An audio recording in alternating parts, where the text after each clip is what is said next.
You're listening to Chillworthy, a podcast where two best friends discuss mysteries, murders, and anything in between for your enjoyment. So if you're ready to hear some chilling and unsettling cases, you're in the right place. Happy listening. Hello everyone. Welcome back to the first episode of season 3 of Chillworthy with Brent and Talia. Hi everybody. Season 3. Wow. Wow, indeed. What are you thinking as we begin this new season? I'm excited. Not a heck of a lot. It's fine. 3 stars. I was gonna say that. So yeah, well, really season 3 for us wasn't much of a break in terms of between 2 and 3. But so what have you been reading since we took our 1 week break? So I had said to you, and you thought I was crazy, but nothing new there.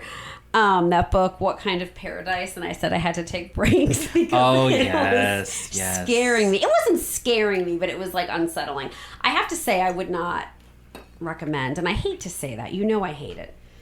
But and what was so wrong about it? Nothing was wrong. I didn't find it totally believable with some of the stuff. I think it's very difficult when a book is being written, and I'm always impressed with books in this like little genre of people, children, whatever, being raised off the grid and like, oh God, yes, no memory of like, or whatever, of the outside world. Because I remember that other book and I thought, God, this is boring. Yes, with Kimmy Cunningham. And we like, you were talking about it and I said, oh my God, it reminds me of this one book. I freaking loved that book. Let's look that up right now. Because that, I mean, I definitely... I don't even remember what it was called. Well, me neither, which is so sad. But I know Kimmy Cunningham was the author. And I know I've talked about... Here, These Silent Woods. Yeah. I gave it 5 stars. This one day, Brent and I were talking, and he's like, yeah, I read this book, and it was all, awful. I didn't enjoy it at all. I didn't say it was awful. It was just boring. Well... Nothing ever happened. Literally, there was no twist. Nothing happened. What are you talking about, no twist? There wasn't a twist. So... Very similar, though, with father and young girl. And that's what I sort of was thinking this was going to be about. And I'm glad it was very different. Similar premise, though, but the father... I mean, are you glad it was different? You hated it. Because the main character was extremely disturbing. If you remember anything from These Silent Woods, I thought that father character was very endearing. Do you remember him? Yeah, I remember him. I liked him. I thought he was a wonderful father. I think... All right. It was just... There were very likable characters in that book. And yeah. I guess actually that was part of this. I didn't particularly love the majority of the characters in this book. All right. And that always sort of sways me. Yeah. So I gave it 3 stars. Like I said, I don't think I would really necessarily recommend... Oh, that's what I was going to say, how I didn't think everything, like... sort of made sense to me, but I think those are hard books to write with like what someone who's living off the grid is aware of modern society. Like in this book, they were still going into town at times, so I think that gave the author some leeway of like what they wouldn't kind of be aware of. And this is about she met a friend at a book or at a coffee shop, and they were like, what are you gonna do? Yes, exactly. Okay. When you turn 18 kind of thing. Yeah. Well, then things freaking went off the deep end shortly after that. So it kept me very sucked in, and I got through it quickly, this book, because it was like fast paced. So then I always struggle with those ratings too, because then it's like, well, to me, that's a sign of a good book. It kept my attention. So I did still, like I said, give it 3.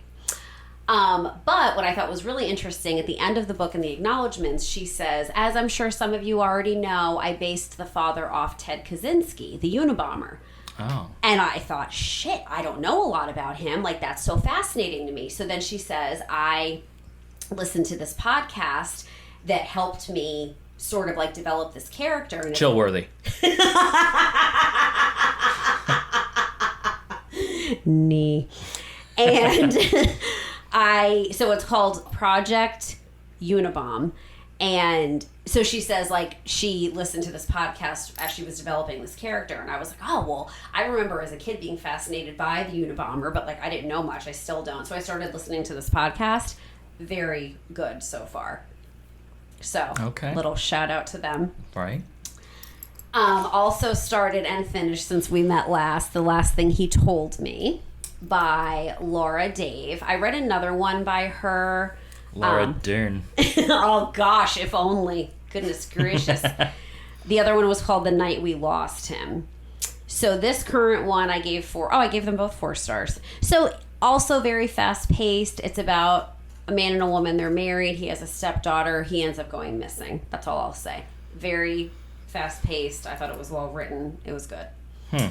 Then I have started 10 Kids, 2 Love Birds, and a Singing Mermaid by Kathy Lamb.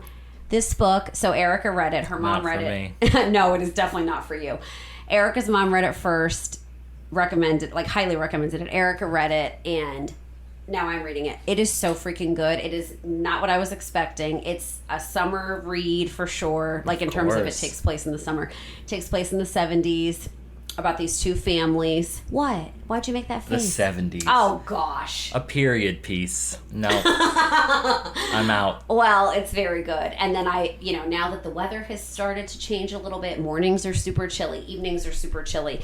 There's been, like, less humidity. It feels like fall is solidly in the air. We might still have some hot days. Oh, we will. Right.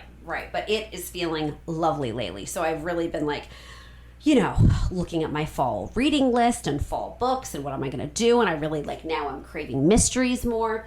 So I started Only If You're Lucky by Stacey Willingham. I got to 30% in that, so still have quite a ways to go. But I've read other books by her. A Flicker in the Dark. Did you read that one? I loved that book. I'm not sure. And then All the Dangerous Things I did not read. But she has a new release coming out this Tuesday called Forget Me Not, and I want it bado. And it sounds a little summery, so I could maybe pull that off before the seasons solidly change. And that's it. That's it, huh? All right, well. Wait! Do you want to talk about your new additions? Talia's very excited that I got a few more fish. I'm very excited. I said to him, I was doing my topic list for today, and my first topic I had listed was, you got new fish, exclamation point. Yeah, well, one of them's dead. It's the circle of life. It's very sad. So I got a betta. He died. The poor soul. I know. I think it was a peaceful death, though. I hope. Right. And then the rest are just Danios. Are you kidding me? You're forgetting the most important ones. Ghost shrimp. Ghost shrimp. Everybody, I saw it today. I saw one of them today. This thing, holy moly, looks like literally a ghost mixed with labradorite, the crystal. Yes, and shrimp as well. A shrimp, yes. You're correct. No, I can't find it. But it is so big. And also tell them the good news about the ghost shrimp. I believe one might be with children. But I don't actually know. Well, I'm freaking pumped. Well, so anyway, but Petco does have a refund, so I have to take the betta back, and I can't get another one. I can't do that to another betta. You got to figure out what's what. Well, you were trying to do the right thing by getting it out of that that cup hell. Right. Poor things. But breeding factory. Let's move on to a very exciting thing that will be beginning. That you will be beginning. Well, I think we use the word very exciting loosely, but I disagree. I just thought, now that we're in season 3, there'll be a nice new little segment, a relatively quick one, of course, where I will be going through the alphabet. Every episode will be a new letter, and we're just going to talk about an old tradition. No, I'm sorry. Superstition. Superstition. So. Now wait, before you go into any of this, did you or do you still believe in some? You're superstitious to a degree. Yeah, I'm trying to think of something that I if you were to see a black cat. No. Would you cross the street? No. Would I have you one walk- living in my home. So no. I'm just trying to give people examples. Making conversation. Jeez Louise. Would you walk under a ladder? Probably if it was the only way to get through something. We did talk about this recently with my I know. Friday the 13th episode, and you talked about burying mirror bits. Yeah. But that was a long time ago. Would you do it if you broke a mirror today? I suspect you would. Yeah, maybe I would. Yeah. So maybe. Are you superstitious? I think I'm very superstitious. I knock on wood a lot. I'm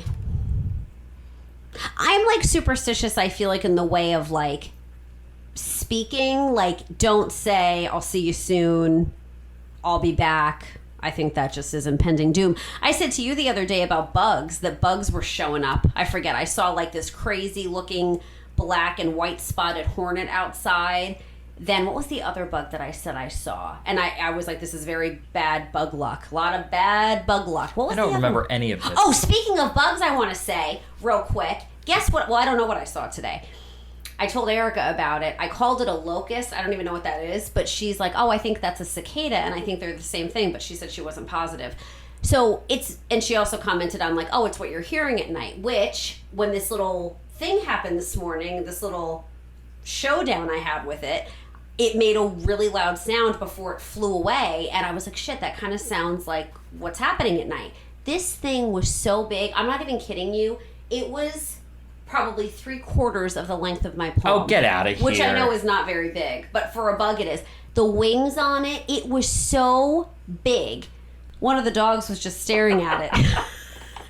And I like stopped and I'm thinking, what the hell is that? Then Erica also said they're blind, apparently. I didn't know this. Well, for being blind, this thing, I will say it like haphazardly went into the air, but it flew right for a tree and got right in the tree. Isn't that crazy? It's wild. That's all the time we have for this segment. And unfortunately, I didn't actually get to the segment. Now stop it. Go ahead. All right. So I wanted to talk about the superstitions revolving around apples. Apples. For A. So there's an old English proverb that says an apple a day keeps the doctor away. I think we've all heard that. Surely. Right. Do you subscribe to that I don't. belief? Right. Another one says to eat an apple without rubbing it first is to challenge the devil. Interesting. Very intense. Fascinating. And lastly, from this old English proverb, a bad woman can't make good applesauce. It gets mushy. Wait now. A bad woman cannot make good applesauce. It gets mushy. So, all right. Noted. We have it, right. So, many, many years ago, maybe still today, but I don't think it's as prevalent, people used to use it for finding future husbands. Apples? Yes. So what you would do was you would give one twist of the stem for each letter of the alphabet. And wherever it broke, that's the first initial of your true love. So you could say the following. Apple peel, twist then rest. Show me the one that I'll love best. Apple peel over my shoulder fly. Show me the one I'll love till I die. Shami. Shami. Yeah, Shami the one. Right. So, that's also fascinating. What? Just what I said. But don't let me bother you. Do you think people really did this? Oh, I'm sure they did. Yeah. So, then of course we have the Greeks. They thought that apples stood for immortality, and almost all of the English-speaking places believed in its magical qualities, and of course it was used to prove Newton's law of gravity. So, take that for what you will. Right. And of course the most famous legend regarding the apple is the American folktale of Johnny Appleseed. So there we have it. The superstitions revolving around apples. Most that I found, of fascinating. course. Right. Yes. So it is my case that we are going to do today. And this case is going to be the case of Bridget Kelly. I've always liked that name. Which... Oh, sorry. Good call. Bridget. Okay. Yes, it's a very nice name. I think so, too. Yes. So now this one is a little bit different than our normal because it you know, it's a true crime, but it is a true crime with a survivor. We typically never have that. Right. So Most uplifting of you to choose. thank you. Now, you know, the trigger warning for this would be sexual assault. So just so, and well, for Talia, home invasion, but for most people, I think others sexual as assault. well. Yes, I think both pack a punch. I don't know. I've never heard of people not watching movies because of a home invasion. Really? You've never heard No, that? besides you, no. Have you? No. I didn't think so.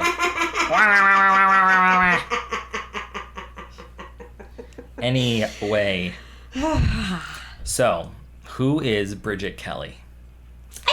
I like the name Kelly as well, now that we're talking about Well, it. I do too. Kelly Kapowski. Oh, that last name is also She was nice. so pretty. Yeah. So Yeah. damn pretty. Who else was on that show? Lisa Turtle. Oh, Jesse Spano. Wowza. We don't have enough time to get into that. No. Go ahead. All right. Bridget Kelly, she was 24 years old at this time that this happened. She had grown up in Omaha, Nebraska, and she was the third of 4 children in a pretty close-knit Catholic family. So she went to... I'm not going to be able to pronounce this. Duchesne? Duchesne? I was going to say Duchesne. Okay, Duchesne we'll go with. No, don't go by me. She went to that academy and St. Louis University. Okay. Right. So Bridget was known to be driven by an adventurous spirit and just an overall lovely individual. So by 2002, she was in her first year of teaching first grade. Oh. In Texas. And this was near the Fort Hood Army Base. Not Fort Worth. Fort Hood. Get it. Colleagues described her as kind, intelligent, and dedicated to her students. All nice for a teacher to be. Absolutely. Bridget was also a woman of faith and determination. And these qualities, sadly, were going to have to be tested in the very near future when this is taking place. So she lived on her own. And, you know, I mean, she liked her independence. And she was very happy being a teacher. And, you know, she was just never imagining the fate that was about to take place in her house, which was a horrific crime, but as I said, an inspiring story also. So, the night that this crime happens. So it is June 21st, 2002. So it's the first day of summer, and it was a typical day for Bridget. That night, she drove a friend home from the airport in Austin, which was about an 80-mile trip. So then she returns home to her apartment, and she gets there a little bit after midnight. So Bridget gets home, she goes inside, she double locks the doors, and she starts getting ready for bed. But she has no idea that there is a predator lurking outside. Oh, I thought you were going to say already inside the house, like waiting. No. So all of a sudden, like literally, you know, with no kind of warning, the door jamb explodes inward, and it strikes Bridget in the face and knocks her to the floor. And so this now intruder, who's now in her home, is an 18-year-old. A kiddo. Unbelievable. So his name was Jamal Aiden Turner. So he bursts into the house, and he has a 9mm handgun. A gun? A gun. Is that what blew the door jam? Like, did he shoot it? Or, like, assuming it wasn't, like, a little tiny bomb or something. I thought he just, like, ran up and kicked it. Oh. But that's what I pictured. Yeah, that was stupid of me. Okay, yeah, go ahead. So, obviously, Bridget is terrified. So this kid presses a gun to her chest and demands money. Oh. So, you know, she's now, like, pleading for her life, obviously. She offers him everything. You know, so she says, take my money, take my car. She's just begging him. You know, she starts to, like, pray out loud. She's trying to, like, make him see her as human, you know, have some type of, like, connection on a human level, like that kind of thing. So then Bridget says that, you know, she's, like, trying to talk to him from being a teacher. You know, of course, she's a first grade teacher, so she was telling him that she's a teacher, and she's like, you know, I really loved, like, children's stories were like very important to me growing up, and they are still now. So now she's trying to ask him what are his favorite, you know, did he have any favorite childhood stories? I don't think he wants to talk about that right now. So, you know, she starts trying to talk about, like, I guess one of them, which was Peter Rabbit, but he tells her to shut up, as you said. Yeah, I didn't think he'd be in the mood. No. So he is very unmoved by any of this. So he's got the gun at her side, and he is forcing Bridget out of her home and into his car. No, I'm sorry, into her car, because he wanted to get to an ATM. Oh. Now, I don't know what made him pick her to do this, to drive to an ATM. I mean, she's a single woman coming home to an apartment. Like, I don't know if she's really rolling in it, but true. I mean, it's an odd, I don't know. I was thinking, like, maybe if he set out that night to do this, like, with that plan, just kind of like, what do I say? What should I say? Wrong place, wrong time. Like, her coming home so late. She would have been in the wrong place at the wrong time, yes. That, like, it was just ideal for him, knowing that she just got back. But again, what does that necessarily mean? Like, you can break in anywhere? I don't know, but you're right. You wouldn't necessarily associate those circumstances with someone who would have, like, a ton in the bank, but who knows? But anyway, so he wants to drive to an ATM. So he has her be the driver. They drive to the nearest ATM, and they withdraw $200. So not even that much. No. And this is 2022. No, 2002. 2002. You know, we're not saying 1950. Right. But, you know, whatever. So she hands over the money, and of course she's just praying like this is where it stops. But, of course, it did not stop.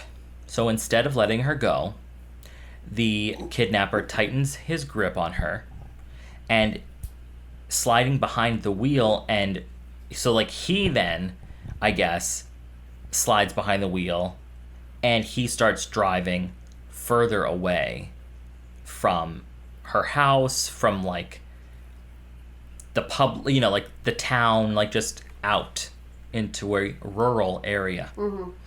So, you know, the night is pitch black out there as they leave the city lights, and they head to the outskirts of this, I guess it's like it was a new subdivision that was happening. Like, there was a bunch of construction fields and stuff, but it was obviously totally abandoned because of the time of day. So Bridget is obviously very scared. You know, she's isolated, she's being held captive, and she's realizing, like, that, you know, like, why is he taking her out there, obviously? And it's not like he had a mask on or anything. So, I mean, she has seen him this whole time. So she is quoted in saying, I was thinking maybe he's going to rape me, maybe he's going to kill me. I guess that's what she told ABC News. So in that moment, her instinct for survival kicked in, and she kept saying out loud the Hail Marys, you know, which I'm, of course, not as I don't know what that sounds like. Well, I could certainly recite it for you if you would like. Over and over, if you Oh. so chose. That's really your call, but But I don't know. I always assumed that it stemmed from Catholicism, but maybe it didn't. It's part of the rosary. Like when you say oh, okay. the rosary, you're saying, like a decade, I should say, is 10 Hail Marys. Like, so Hail Marys are like a huge part of the rosary. When you're saying it, you can obviously say the Hail Mary. Hail Mary, full of grace, the Lord is with thee. Blessed art thou among women, and blessed Absolutely is the not, fruit then. of thy womb, Okay. Jesus. Holy I'm Mary. thinking it was like, like now I lay me down to sleep No. type of thing. Well, it sounded lovely, whatever you were saying. I think it's a lovely prayer. Yeah. Great, then we're on the same page. Fine. So anyway, this is what she's saying. Okay. Great. So she says that, I think probably just to try to stay as calm as she can. Who knows? But I mean, giving yourself something to focus on is probably not bad. Now, the car stops in this empty field, and it's bordered by weeds and, like I said, these half-built homes, of course, completely abandoned. Secluded. Yes. So, obviously, this guy still has the gun on her. And, he orders Bridget to take off her clothes. So she obeys him. And, of course, she's a nervous wreck. So, but she, in a desperate, like, split-second decision, she decides to turn and run into the darkness. Sadly, though, she did not get far because he chased her down almost instantly. And so he's holding the gun, forces Bridget to get down on the ground. So she's laying there, and she, I guess, makes one final, plea to him and says, God doesn't want you to do this. This is what she tells him. But he ignored that, and this is when he rapes her at gunpoint, inflicting this thing that she was thinking was going to happen from basically the get-go of when he barged into her house.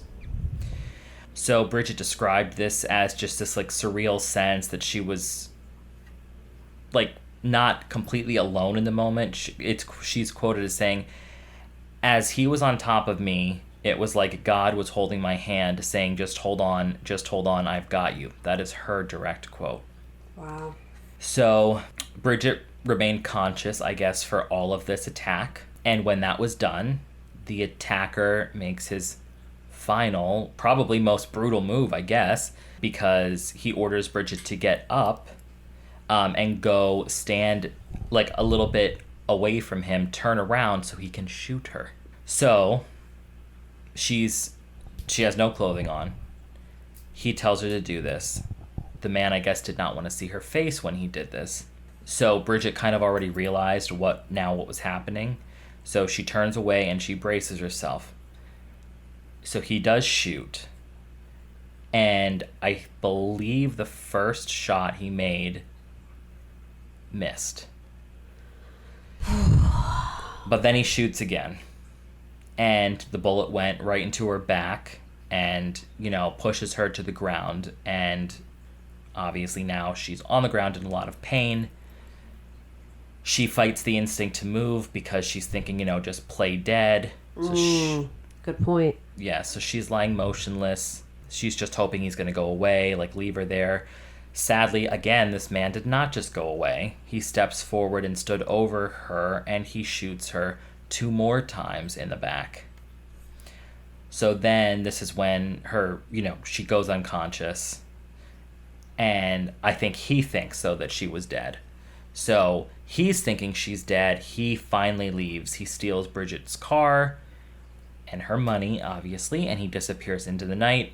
And he leaves her in that place, like I said, just lying there bleeding.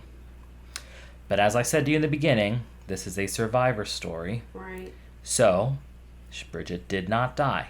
For a few minutes, there was only stillness in the dark field, because Bridget had now been shot 3 times.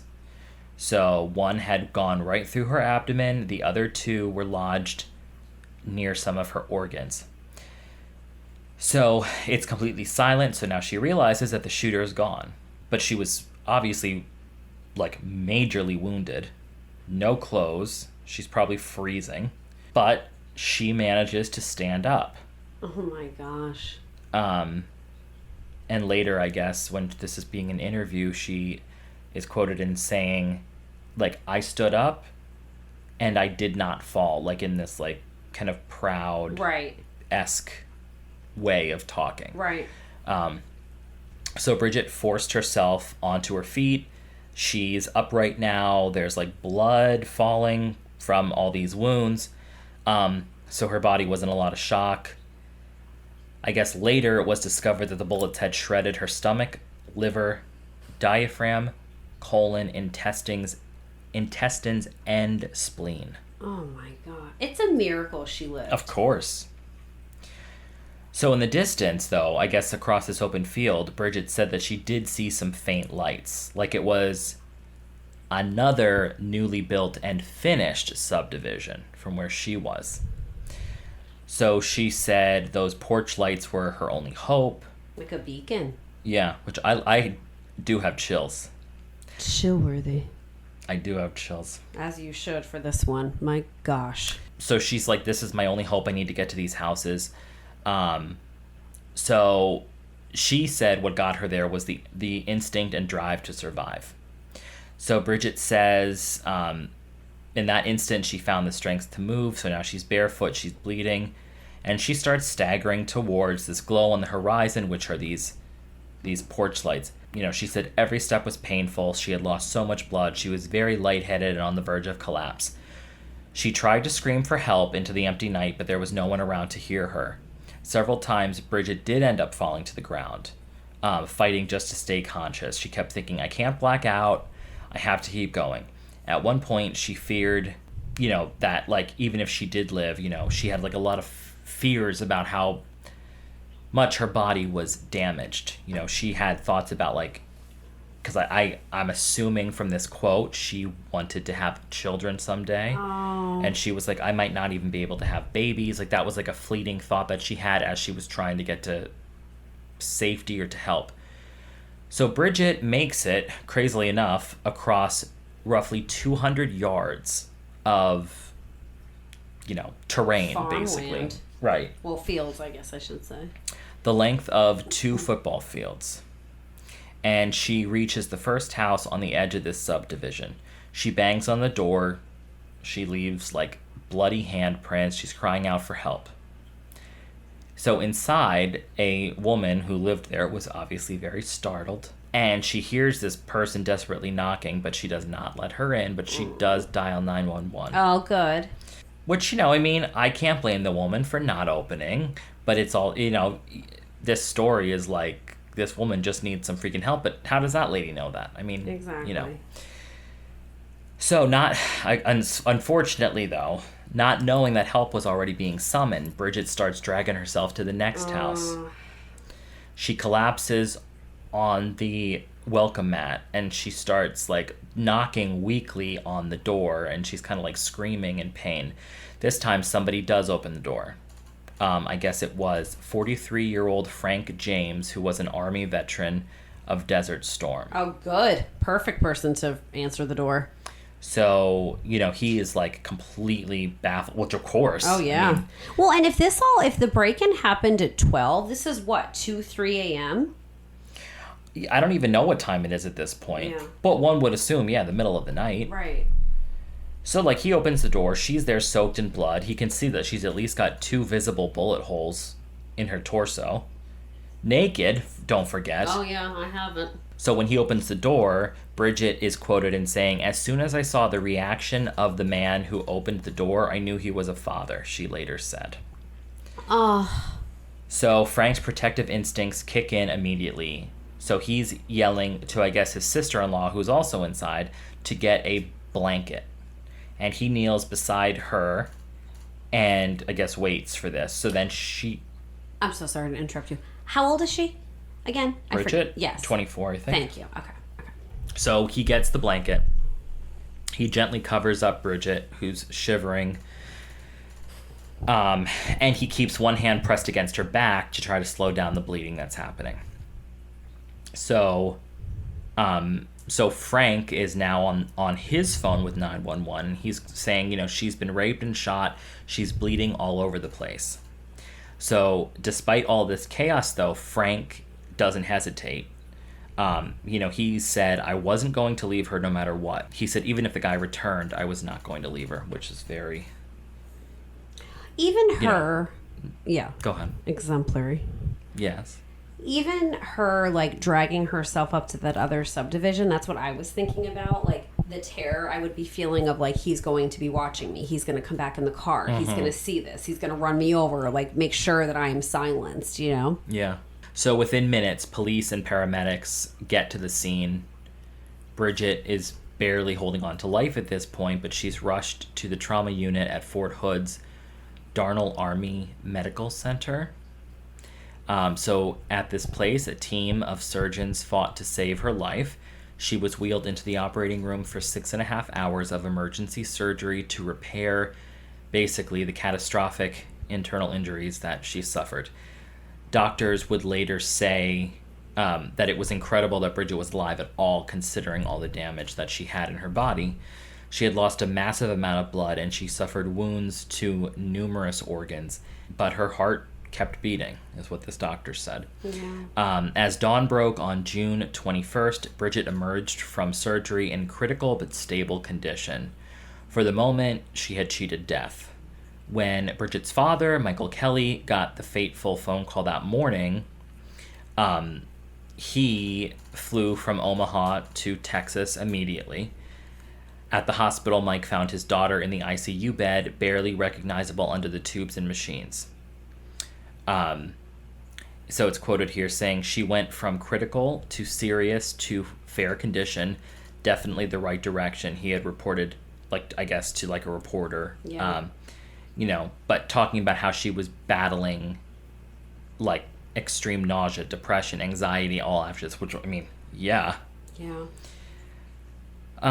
So when her dad arrived, Bridget knew that he was there, but she wasn't able to speak to him because of the ventilator tube. She was on a ventilator? Yes. So, but she did motion weakly because she wanted something to write with. So, now, I think, from what I remember, her dad is a reporter. Oh, wow. Yes, because he hands her his reporter's notebook. And Bridget writes this to him.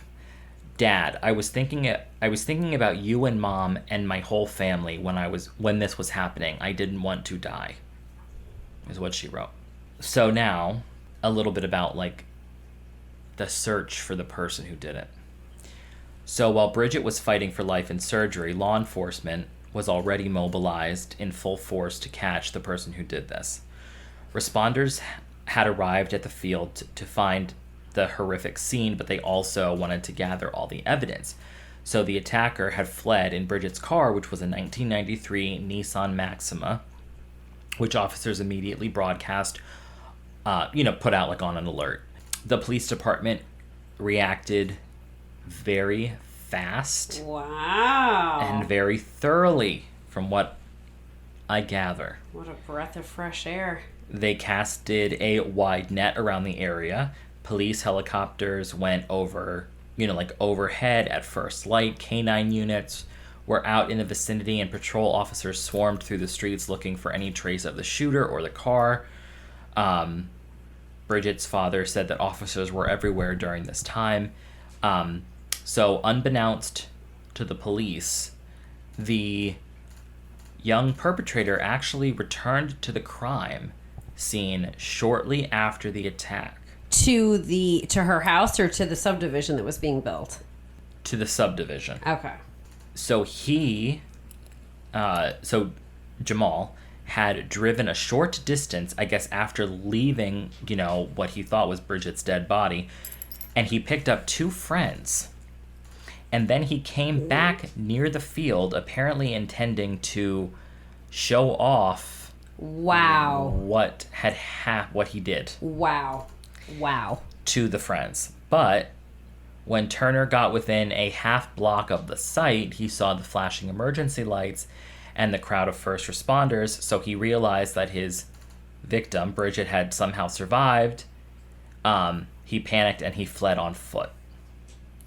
So his friends scattered too, and one of those accomplices froze in fear nearby and soon was spotted by police. So that individual provided a very critical lead. Within about 6 hours of the attack, investigators had pinpointed a house where Turner was hiding out. To be the friend in that scenario is nuts, because one assumes he said why they were going there, but you don't actually know that. That is also correct. I mean, he could have been like, I gotta show you something, and just leave it at that. So, I don't know, but that... Yikes. So, on the morning of June 21st, probably around the time Bridget was done being operated on, a heavily armed SWAT team moved in on the residence for where Jamal was staying. 14 officers with guns drawn surrounded the house and ordered anyone inside to surrender. So a figure bolted out of the back door attempting to escape. It was an 18-year-old man matching the suspect's description. He was swiftly tackled and taken into custody. And it turns out that this was indeed Jamal Adrian Turner. So he was under arrest before the day was done. Evidence against Turner piled up quickly. Bridget's stolen car was recovered, and likely forensic evidence from the car, as well as ATM footage, tied him to the crime. And that same week, a Bell County grand jury indicted Turner on a slew of felony charges, which were the following: aggravated sexual assault, attempted capital murder, kidnapping, robbery, and burglary. Which is so, to be that young, his life is over. Well, yeah, yes. So these charges obviously went the entire spectrum of the cruelty and monstrosity acts. Absolutely heinous. That he did, however you would describe that to Bridget. So the prosecutors noted that all of these counts could send him to prison for life, which I would assume. The community was horrified by the brutality of the crime against this young teacher.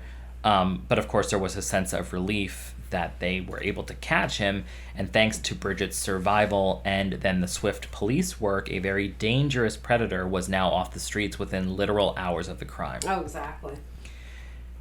So legal proceedings moved fast. So rather than drag Bridget and her family through a long trial, Jamal Turner soon agreed to a plea deal. I wondered if they were going to offer him one. So on August 30th, 2002, just 10 weeks after the attack... 10 weeks. 10 weeks, Turner stood shackled in a Bell County courtroom and pleaded guilty to his crimes. In exchange, he avoided the death penalty that could have resulted if Bridget had died. The judge handed down a stiff sentence. Turner would serve at least 50 years behind bars before any chance of parole. In fact, he won't be eligible for parole until June 21st, 2052. 52. That would make him 68 years old. I was just going to say, now what are we talking here? If he lives to 68, obviously. So essentially the plea deal ensured that he would spend his life in prison where he could not hurt another woman again. Bridget chose not to attend the sentence hearing. She never wanted to lay eyes on him again. Her father did go, though. Mike Kelly, he was there, and he had something to say. Like a victim impact statement. Yes. So in Texas, victims are allowed to make what you said, a victim impact statement. So Mike stepped up to the courtroom, lectern, just 6 feet away from the man who had done this. And, he was able to look him in the eyes. And he started out by saying, "We stand in the presence of evil." Mike began speaking, controlled, but very angry, obviously. He addressed Turner directly, calling him the beast who raped and shot my daughter, and noted he saw nothing in the young man's eyes, not a flicker of remorse. So Turner sat there expressionless. He didn't offer any apology. There was no explanation as to why he did what he did. Mike Kelly's words went through the courtroom, saying Bridget, in effect, survived her own murder, is what he coined it as. If Bridget had died as you intended, you surely would have been caught and received the death penalty. So to whom do you owe your life? He was asking him. Bridget, she saved hers, and thereby she saved yours. But again, he was like unmoved by any of this. So Mike Kelly's statement ran for about 5 minutes. So, and then, like I said, the guilty party was led away in chains and, ready to begin his half century behind bars. So now that their focus could return to Bridget's healing, Bridget was determined, to get back to where she was. So this is nuts. But by October, which wasn't even just over 3 months after being left for dead, she returned to teaching first grade. Wow. The bravery that this woman has and just the strength. I don't know where she pulls it from. Well, I said it was inspiring. It absolutely is. And you're very quiet. I've noticed that. I've noticed that myself. I'm barely breathing over here. Shallow breaths only. Woo. So anyway, the sparkle that was once in her eyes gradually returned after she went back to work. She started to laugh again and happiness came back into her life. Her physical wounds did slowly heal. She did have to have another surgery in August, I guess, to reverse a colostomy that happened from it. And there were other things that happened, like she became insulin dependent because of her pancreas? Well, it said the attack had triggered this extreme stress response in her. Interesting. So now, surviving this assault, this is kind of, why I said it was such an inspirational story. Like, from her hospital bed, Bridget made a very important choice. She would not hide what happened to her. While many sexual assault victims understandably choose privacy, Bridget felt that silence would only serve the attacker's purposes. So I guess when her dad was going to do an article, he was going to say that she was kidnapped and held at gunpoint, but he wasn't going to include the sexual assault. And she was like, no, you need to include the sexual assault. I'm not ashamed of that happening to me, stuff like that. Good for her. So there was a section of the report that said, quote unquote, now you don't have to read between the lines and wonder.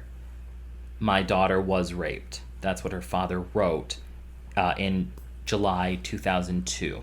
So, and that's when Bridget, there was just a lot of other media people were tiptoeing around the rape aspect of it. And again, like I was saying, they just said she was kidnapped and shot and left for dead.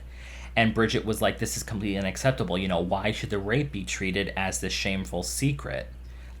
It's okay to say the word rape, is what she kept repeating. Yeah. Because she just wanted the full truth out there, not just from her father, but from everybody. Yeah.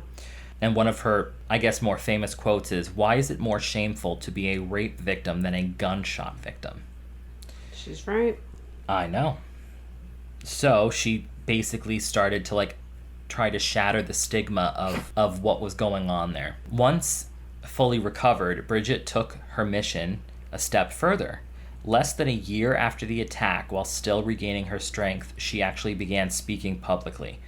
In early 2003, she appeared on national television programs like Good Morning America to share her story of survival and hope.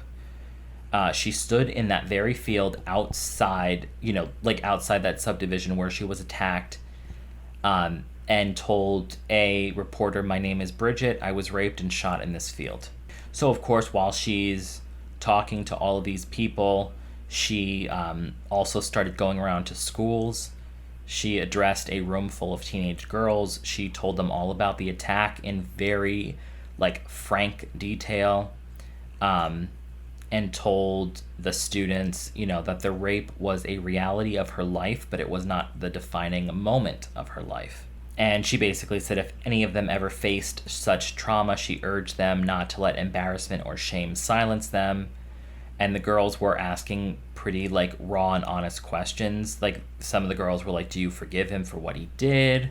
And I actually saw this part in a video, and she said that she was not ready to forgive him for what he did. But when other people say that they're praying for him, she's like, good, because then I don't have to. That was the response she gave to the girl. Yeah. So very powerful. So then there was this thing called Speak Up, Speak Out. So back in Texas, sexual assault prevention advocates took notice of Bridget's outspokenness, and the Texas Association Against Sexual Assault, TASA, was planning a groundbreaking awareness campaign. So in spring of 2003, Bridget joined this group and participated in the Speak Up, Speak Out, which was the first ever Texas public service campaign, which was featuring a real rape victim telling their stories, basically. Again, I'm assuming to get rid of that stigma, these are real people, with real life events. So as we're wrapping it up here, Bridget's advocacy did not just stop with that campaign. She became an enduring voice in the movement to support survivors and eliminate the stigma of sexual assault. National organizations now took notice of Texas' success, and they began doing their own Speak Up, Speak Out. They used Speak Up, Speak Out as a national model for an outreach across the country, which, so it started this entire movement, not just in Texas. And so in the years after the attack, she was able to rebuild her life.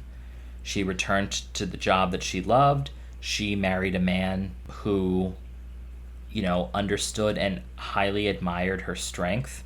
He was actually an ABC News producer who had covered the story. So I don't think, though, that she had children. So I've been looking her up over here while you've been talking, and I found a picture of, I think, him in the background and her holding an infant.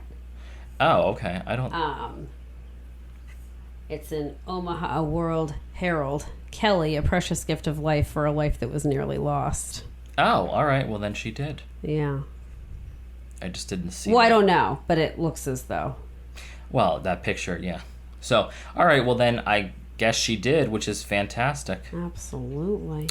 And the last thing I'm going to say here is her father, I guess, when in the courtroom, he captured, the essence of this, addressing the man, again, who tried to destroy his daughter. And he said, "My daughter is a survivor.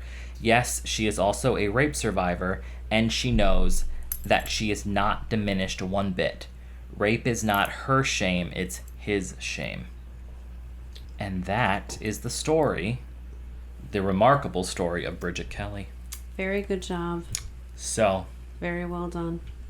Thank you, and it is nice to tell a story of an inspiring person, and not, well, they're all, I guess, inspiring, but somebody who actually did survived. was a survivor and, did all the incredible things that she did then moving forward. Agreed. I was giving you a funny look because I thought you were going to say, it is so nice to be able to tell a story without being interrupted for once. I wasn't going to say that. It was nice, but, right. But it was also, I don't know. It was a wasn't our style. No, it was not. It wasn't your style. But I was. And you only yawned twice. Oh my God. Barely at all. Tired. You didn't recline. You didn't grab a blanket. So, and we're just hitting an hour. Oh, wow. So, okay. What a way to start off season 3 of Chillworthy. Season 1. Whoops. So, there we have it. Thank you for listening. Thank you, everybody, for joining us again on this new, thrilling season. And we hope to see you again in season 2. I'm sorry, in episode 2. In episode 2 of season 3. And until then, stay safe and stay chill. Bye, everybody. Goodbye.